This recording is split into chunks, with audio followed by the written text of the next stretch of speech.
Salam alaikum, salut à tous. On m'a demandé de faire une vidéo sur le Qatar. C'est vrai qu'actuellement, on est en plein Qatar bashing avec la Coupe du Monde. Et on voit un peu les hypocrites et puis ceux qui, de bonne foi, en fait, condamnent le Qatar, mais hélas, ne détiennent pas les bonnes informations. Je vais vous donner, moi, mon feedback, je vais vous donner mon point de vue détaillé et selon les différents prismes. Selon le prisme, si vous êtes français, si vous êtes musulman, etc., etc. Pour que, enfin, chacun peut, parce que toujours pareil, de façon factuelle, avec des éléments, puisse, de son côté, juger de façon binaire, bien ou pas bien, ou de plus ou moins équilibré. Alors, premièrement, il faut revenir quand même à l'origine. Le Qatar, c'est un pays qui a été souvent envahi par différentes puissances, les Iraniens, les Ottomans, tout ça, etc., et les Anglais naturellement, et qui a eu son indépendance en 1971. C'est un État qui est de 2,9 millions d'habitants, donc c'est-à-dire que c'est rikiki. C'est Paris avec un département limitrophe, à la rigueur. Donc c'est vraiment minuscule, ça représente rien. Sauf quand on lui prétend, comment vous dire, prétend de vouloir, à travers les frères musulmans, mais tout ça, je vais vous le détailler d'ailleurs, hein, ce qu'est les frères musulmans, tout ça, etc. Est-ce que oui ou non, c'est vrai, pas vrai, les frères musulmans de l'époque, etc. Donc tout ça, je vais le passer en registre. Donc, le Qatar 71, une population, ils sont plutôt dans la famille sunnite. Vous savez qu'il y a 4 grandes écoles, ils sont plutôt malikites, les Qataris, hein, qui appartiennent à une branche du sunnisme. Alors déjà, on va commencer par le dur. Il faut expliquer que ce pays, qui est minuscule, il y a à côté son voisin saoudien qui essaye de lui récupérer parce qu'il y a du gaz, tout ça, etc. Donc, essayer de récupérer et de capter. C'est pour ça qu'entre guillemets, il y a le grand frère turc que la Turquie protège. Mais avant cela, le Qatar, dans toute leur politique internationale, ils jouent toujours pour leur survie. Donc ce n'est pas un État qui a une diplomatie, une politique pour essayer d'islamiser, conquériser, etc. C'est un petit pays de 2,9 millions qui aspire à ne pas se faire bouffer, ni par son voisin saoudien, ni le toutou de son voisin saoudien, les Émiratis, qui sont eux, je vous préférais, les toutous de l'Arabie Saoudite. Et le Qatar n'a pas voulu s'associer à tout ça. Vous savez, les Émirats Arabes Unis, donc c'est l'union de plusieurs princes. Hein, quand vous avez Dubaï, Abu Dhabi, tout ça, etc. Donc c'est une union. Le Qatar a mené pendant des années une politique qui a été toujours de s'il vous plaît, je suis gentil, restez mignon, ne venez pas me perturber. Donc c'est pas pour vouloir conquérir, mais c'est pour pouvoir se sauver. Parce que quand on est un pays aussi ridicule, aussi petit qu'eux, mais par contre qui détient des richesses bien sûr naturelles, il en vient de leur survie. Et c'est pourquoi on voit qui, dans l'armement, tout ça, etc., quand vous voyez un peu les périodes historiques, ils ont acheté français, ils voulaient une protection de la France, puissance nucléaire, la France, des Américains, donc gentil avec tout le monde, etc. Et dans tout ce qu'ils font, ça n'a jamais une connotation religieuse. Il y a rien de religieux dans leur diplomatie. Comprenez-le bien, ça, c'est important. Mais seulement de pouvoir survivre. Quand les Saoudiens ont commencé à vouloir amener un peu des chars, des hommes, tout ça, etc., c'est les Turcs qui sont venus. Et là, les Saoudiens sont revenus un peu à leur base. Donc, ils doivent beaucoup, le Qatar, aux Turcs, etc. Et donc, on peut dire que en Occident, on voit donc le bloc, c'est plutôt la France et les États-Unis là-dessus, puisque c'est plus à ces deux grandes puissances que le Qatar a toujours fait appel à acheter des armes, des avions, acheter Dassault, des trucs, tout ça, etc. Et bien sûr, chez les Ricains. Et quand ils font des investissements lourds, c'est aussi là. Depuis Sarkozy, et ça a continué sur Hollande, le Qatar, et ça, on n'en parle pas, on parle toujours du Paris Saint-Germain, du Qatar Saint-Germain, on l'appelle. Mais vous l'aurez, le Paris Saint-Germain, c'est quoi? C'est 3 cacahuètes et une pirouette. C'est même pas 1 milliard, c'est que dalle. Par contre, c'est des dizaines et des dizaines de milliards qui ont été investis. Le groupe Accor, l'Accor, qui est aussi d'ailleurs, comme par hasard, le sponsor, vous avez compris, du Paris Saint-Germain. Ce groupe hôtelier franco-gaulois qui a été monté par 2 personnages imminents, qui a rendu ce groupe un des groupes les plus puissants au monde, dans le domaine de l'hôtellerie a été absorbé majoritairement par le Qatar. Alors quand je dis du Qatar, c'est leur fonds souverain qu'ils ont d'investissement, etc. Mais c'est pas que. Ils ont acheté, je vous fais donne lecture, hein, vous pouvez le retrouver, hein, vous le trouvez dans un article d'ailleurs sur Capital qui était très bien fait, où il donne un peu un éventail des biens acquis par le Qatar. Ils ont acheté aussi la course hippique du renom comme le prix de l'Arc de Triomphe. Voilà. Ils sont actionnaires, certes minoritaires, mais à 13%, chez Lagardère. Lagardère, ou d'ailleurs dans le groupe Lagardère, on a le père Bolloré. On en reviendra. Donc ça veut dire que le Qatar, quand vous voyez les dérives de Europe 1, CNews et toutes les médias tenus par Bolloré, on a bien compris que le Qatar était actionnaire là-dedans et qui, désolé, n'a jamais, comme Bolloré, intervenu pour arrêter leur politique, je veux dire, de communication contre les musulmans. Il faut le dire, hein, parce que quand on les accuse d'être les frères musulmans, et je vais en revenir tout à l'heure, on se leurre. Le Qatar ne fait rien pour les musulmans. Enfin, on va en venir après. Ensuite, ils ont l'État du Golfe détient aussi les hôtels parisiens, le Royal Monceau, l'ex-Royal, le Concorde, Lafayette, Peninsula et l'hôtel du Louvre, ainsi que le Martinez et le Carlton à Cannes, et le Palais de la Méditerranée à Nice. Vous voyez, on ne parle pas d'hôtel Formule 1, là. Hein, c'est hyper luxueux. Alors moi, je vous pose la question. Quand ils détiennent, ils sont actionnaires majoritaires chez Accor, quand ils détiennent des hôtels, est-ce qu'ils ont interdit la vente d'alcool et de cochons, deux choses qui sont proscrites dans l'islam? Pas du tout. Vous voyez? Donc si ils voulaient, comme vous dites vous, et on en reviendra tout à l'heure sur les frères musulmans islamisés, rentrer à l'intérieur, le poison, l'islamisme, mais dans ces cas, ils l'appliqueraient quand ils sont maîtres chez eux, quand ils sont les patrons chez eux. Pourquoi? Tant en France, parce que le groupe Accor est présent, c'est des hôtels qui sont présents dans le monde entier. Et alors qu'ils gagnent de l'argent là-dessus. Quand ils ont le centre hippique, il y a les courses qui sont là-dessus, donc il y a de l'argent qui traîne encore. Alors les jeux de hasard et tout ça sont des choses qui sont proscrites dans l'islam. C'est interdit. Donc comment voulez-vous qu'ils aillent islamiser quoi que ce soit si déjà quand eux, ils sont maîtres à bord, ils n'appliquent même pas le respect de l'islam et ils gagnent de l'argent qui est péché chez les musulmans. Parce que pour un musulman, gagner de l'argent avec une source de vente qui sont l'alcool et tout ce qui est interdit, ou le cochon, etc., et c'est complètement blâmable. Donc, détendez-vous pour ceux qui ont une vision de croire qu'ils veulent islamiser, qui soutiennent sur les frères musulmans, etc. Les faits, ils sont têtus. Ils peuvent être maîtres à bord là-dessus et ils ne le font pas. Donc, il faut se détendre. Alors, vous avez parlé des frères musulmans. Déjà, il faut revenir un peu à l'origine. Les frères musulmans, ça ne fait pas partie d'une école religieuse. D'ailleurs, Hassan Banna, le grand-père de Tariq Ramadan, qui est à la base de ce qu'on appelle les frères musulmans, il était un banite. Donc, vous voyez, et ça n'a strictement rien à voir. C'est pas une école du tout religieuse. Qu'est-ce que c'était à la base dans les frères musulmans? Et on peut éventuellement, selon son prisme, y souscrire. C'est un mouvement d'ailleurs qui n'existe que dans les pays arabes et pas dans le monde musulman. Pourquoi? Donc ça prouve bien que ce n'est pas de l'ordre existentiel d'une école religieuse, pas du tout.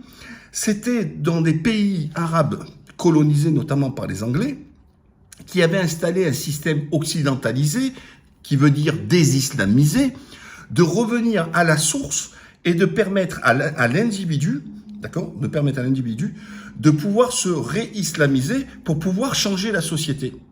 Et en soi, c'est très... alors, je fais attention à ce que je dis, parce qu'il y en a bien qui vont partir en vrille dans tous les sens, etc. Même avec zéro connaissance, d'ailleurs.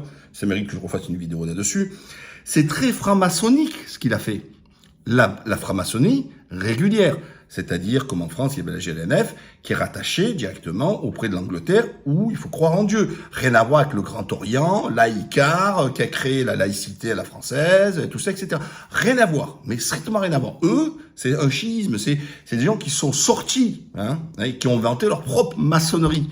Puisque eux, ils disent, c'est parce que nous sommes des gens éclairés et que nous sommes doués de raison que nous pouvons faire travailler sur des sujets de société parce qu'on a cette hauteur et cet éclairage. Voilà. Bon, pour moi, c'est assez prétentieux. Mais la maçonnerie traditionnelle régulière, elle dit ça. Elle dit il faut s'améliorer soi-même pour pouvoir améliorer la société.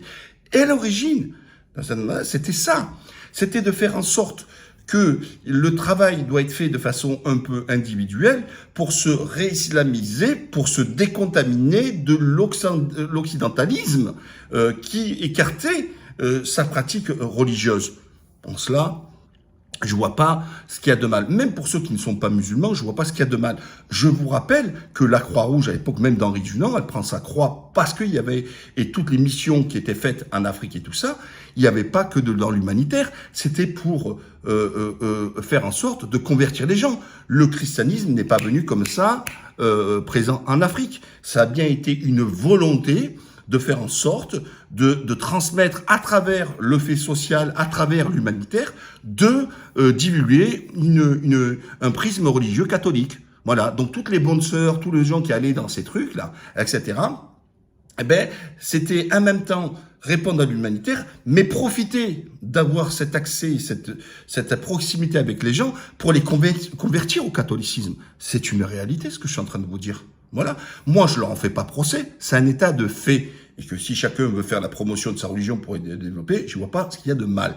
Mais donc, à la base, c'était ça, Hassan. Donc, il faut pas mélanger, si vous préférez, l'origine des frères musulmans de cette époque-là, dans un contexte bien particulier, que je rappelle que c'était seulement dans les pays arabes, c'est pour ça que vous ne le trouvez pas en Asie ou ailleurs, et essentiellement dans des pays colonisés. C'était en fait pour décoloniser les esprits des gens, en fait, le schmilblick. Mais alors la question, vous allez me dire, mais est-ce que ce qu'on appelle les frères musulmans de façon contemporaine, est-ce qu'elles sont, si vous préférez, de l'origine de ça? Non, pas du tout.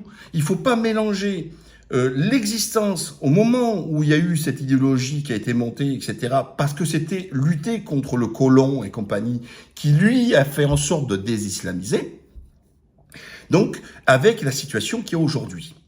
Est-ce qu'il y a une volonté dans ce qu'on appelle les frères musulmans aujourd'hui d'islamiser l'Europe et tout ça, etc.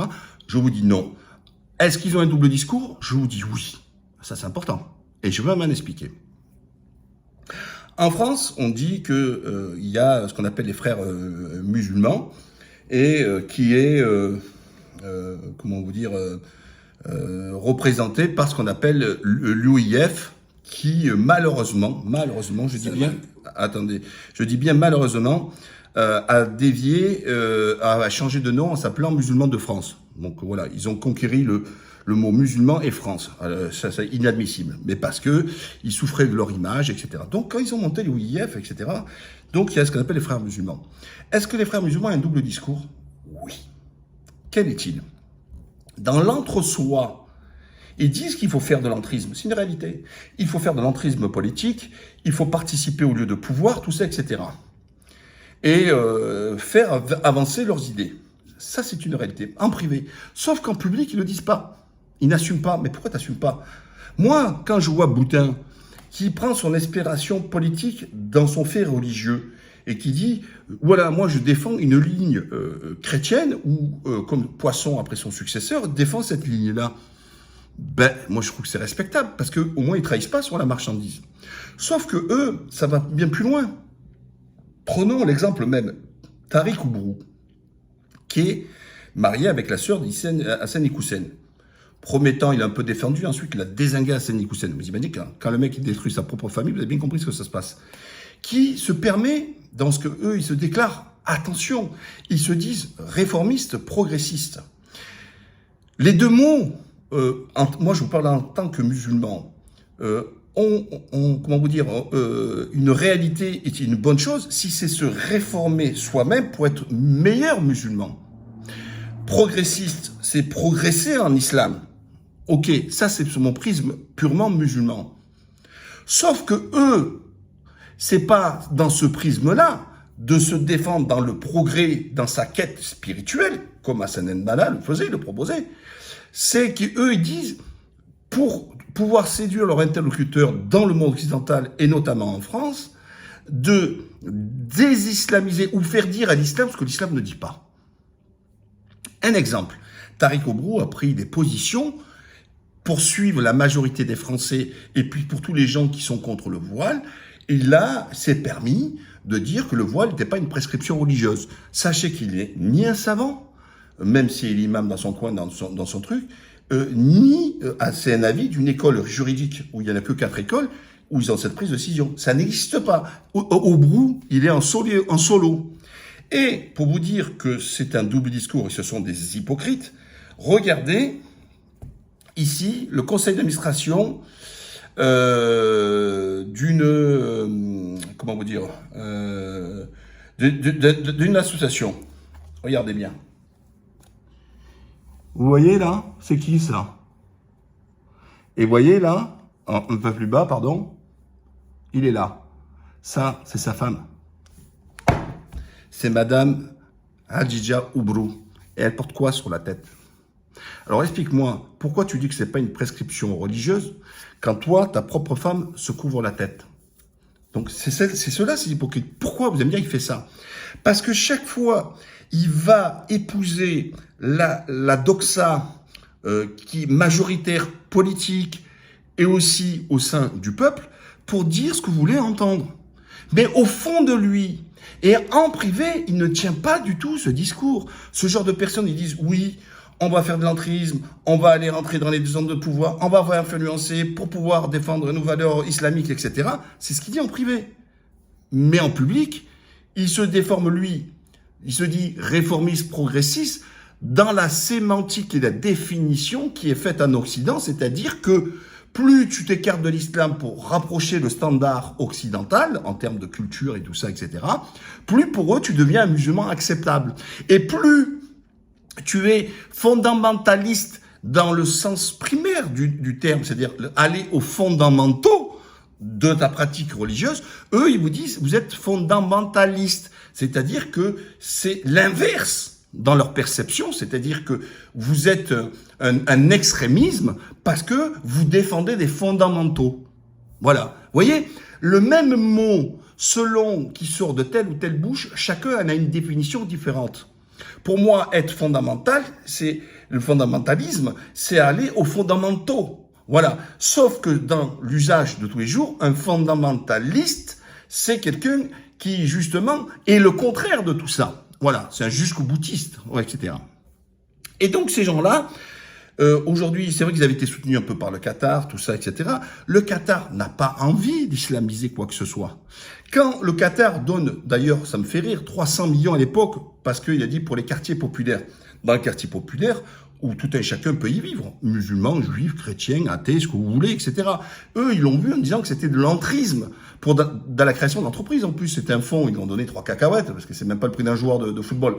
Ils lui donnent 300 millions, et la France a dit non, il vaut mieux le mettre dans la caisse des dépôts. Alors donc ça, c'était bien, c'est-à-dire que quand c'est l'argent du Qatar qui vient dans la caisse des dépôts, pour financer dans le monde de l'entreprise, la création d'entreprises, etc., c'est très bien. Mais si c'était que pour certains quartiers, c'est pas bien. Quand la France, elle crée des zones discriminatoires, parce que c'est comme ça que ça s'appelle, dans une forme de discrimination positive, c'est-à-dire qu'elle dit, ça c'est une zone franche, où elle dit, vous ne paierez pas de charges, vous avez des avantages fiscaux, des avantages de cotisation sociale, en installant votre entreprise et en embauchant des gens qui viennent de ce quartier.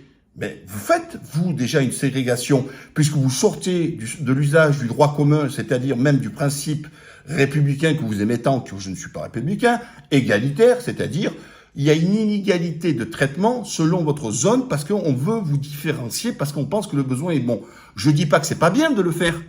Je dis simplement que vous pratiquez cette politique qui est partielle, pour un territoire qui en a le plus besoin. Donc ça s'appelle pas d'ailleurs l'égalité dans ces cas, c'est pour ça que je peux pas être républicain, ça s'appelle l'équité. On donne en fonction de ses moyens et on perçoit en fonction de ses besoins. Ça s'appelle l'équité. Et donc quand on crée une zone franche, on donne des avantages pour dynamiser un lieu géographique qui lui souffre, c'est une forme de discrimination positive qui est faite, c'est pour enrayer cette différence qui reste dans la moyenne nationale. Vous me comprenez bien là-dessus, etc.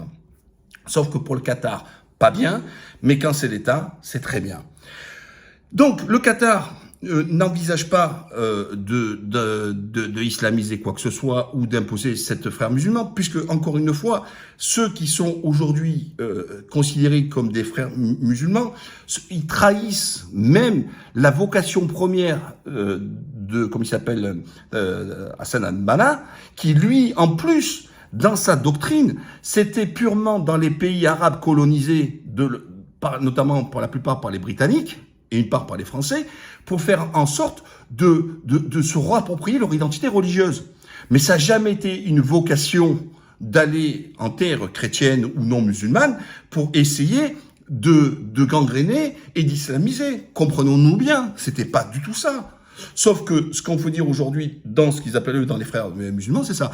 Les frères musulmans aujourd'hui souvent en France, ce que j'appelle les frères Samuz, les frères Mumuz et les frères Flous, d'accord? C'est l'islam business. Parce que d'un côté, c'est vrai que des Français font leur procès de ce double discours qui existe, hein, que je vous ai dit, il n'y a aucun souci là-dessus. Sauf que eux, leur ambition, elle n'est pas dans la piété ou dans la religion, puisqu'ils arrivent en se camouflant, de faire en sorte de dire ce que eux ils veulent entendre, comme des tariq au brou, etc.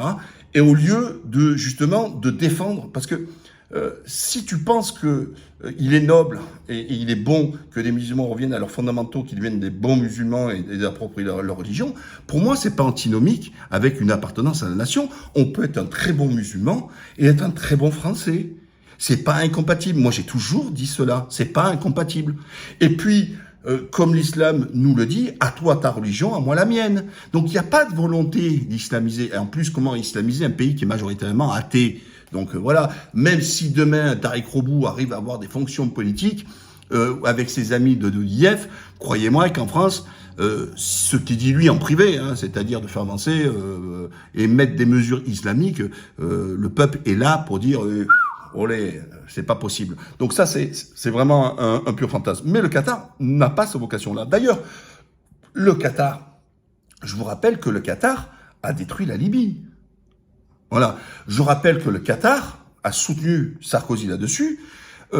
Encore aujourd'hui, les frères musulmans soutiennent Haftar, le terroriste Haftar, le mercenaire Haftar, qui d'ailleurs, pareil, là-dessus, soutenu par l'Émirati, soutenu par l'Égypte et soutenu par l'Arabie Saoudite. Alors pour une fois, le Qatar et tout ça, ils ont un point commun. Ils ont un soutien officiel contre la Libye. Voilà. Ben moi, c'est carton rouge, parce qu'on n'avait pas à détruire la Libye. Donc, vous voyez même en politique étrangère, quand il y a eu des Français qui ont été pris en otage, c'est qui passait à la caisse pour payer la note? Vous croyez que c'est l'État français? C'est le Qatar qui a casqué. Donc en fait, le Qatar, toujours dans son souci, ils sont son souci de protection et de souveraineté, ben ils vont donner des fois des coups comme ça, des coups de rustine, d'aider, d'investir, tout ça, etc. Parce que pour se préserver, ils n'ont pas une volonté de conquérir le monde. Ils sont que 2,9 millions d'habitants, je le rappelle. Ils n'ont pas une volonté islamique, parce que je vous avais fait la démonstration que dans les entreprises pour lesquelles ils ont pris part ou ils sont en majoritaire, ils gagnent de l'argent qui n'est pas halal, c'est-à-dire qu'ils ne respectent pas les principes de l'islam. Donc, n'ayez crainte. Et aujourd'hui, on fait le procès sur le Qatar, sur les accidents de travail et compagnie. Mais c'est venu d'un article du Guardian qui a menti, qui a repris le nombre d'accidents de travail, les alentours 5-6 000, sur une durée de 10 ans. Mais quand vous le reprenez au quota des Français, de ce qu'il y a comme accident de travail, tout ça en France, on est au-dessus. Donc tout ça, c'est une foutaise. On fait du Qatar bashing là-dessus. Mais moi, je vous pose la question, quand on fait une Coupe du Monde, c'est quoi l'esprit de la Coupe du Monde? C'est un peu dans le même esprit des Jeux Olympiques. C'est de faire en sorte que la Coupe du Monde puisse aller dans toute la planète et que faire en sorte que chaque continent puisse recevoir une Coupe du Monde en organisation, un coup en Asie, un coup en Europe, un coup en Amérique et tout ça, etc. Mais quand vous regardez les pays arabes footballistiques, hein, l'Algérie, tout ça, etc., il n'y avait jamais eu un pays arabe qui a organisé une Coupe du Monde. Le seul pays qui a été candidat, quelquefois, ça a été le Maroc. Donc on pourrait dire tout justement qu'il était le tour des pays arabes où le foot est partie prenante, c'est vraiment une activité, le premier sport en masse pratiqué et supporté et aimé. Tout logiquement, ça aurait pu être le Maroc qui aurait pu l'être, puisque c'est le seul pays arabe qui était candidat dans plusieurs coupes du monde et ne l'a pas obtenu.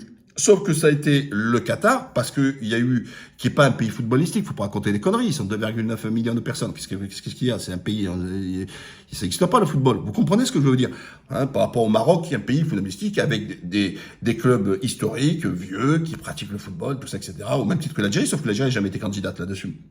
Mais peut-être que le Maroc n'avait pas les reins solides pour pouvoir faire accueillir une Coupe du Monde avec des stades qu'il faut, tout ça, etc.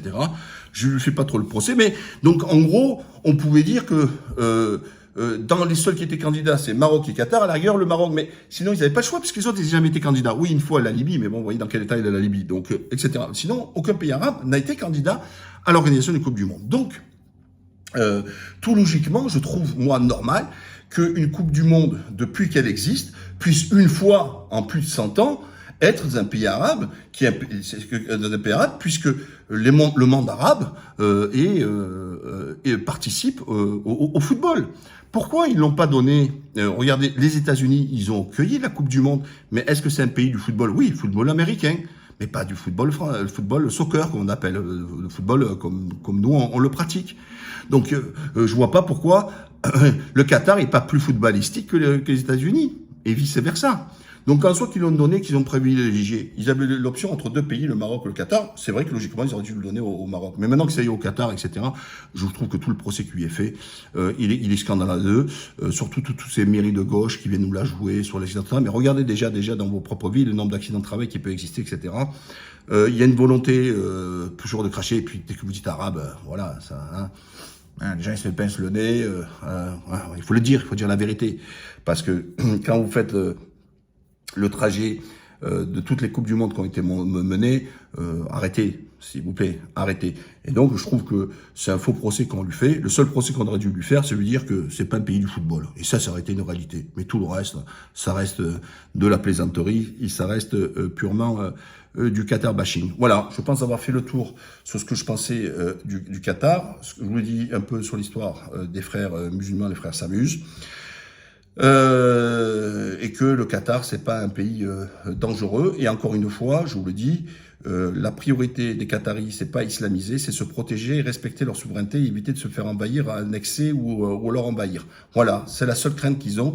Ils défendent leur intérêt. C'est pour ça qu'ils se couchent souvent dans l'Occident en investissant massivement à coups de milliards ou en achetant des armes, etc. En fait, ils achètent leur indépendance et leur liberté, puisque ils savent qu'à tout moment, ils sont vulnérables pour être attaqués, puisque ça reste encore un État qui est la taille d'une grande ville. Allez, à la prochaine, abonnez-vous, likez et compagnie. Salam.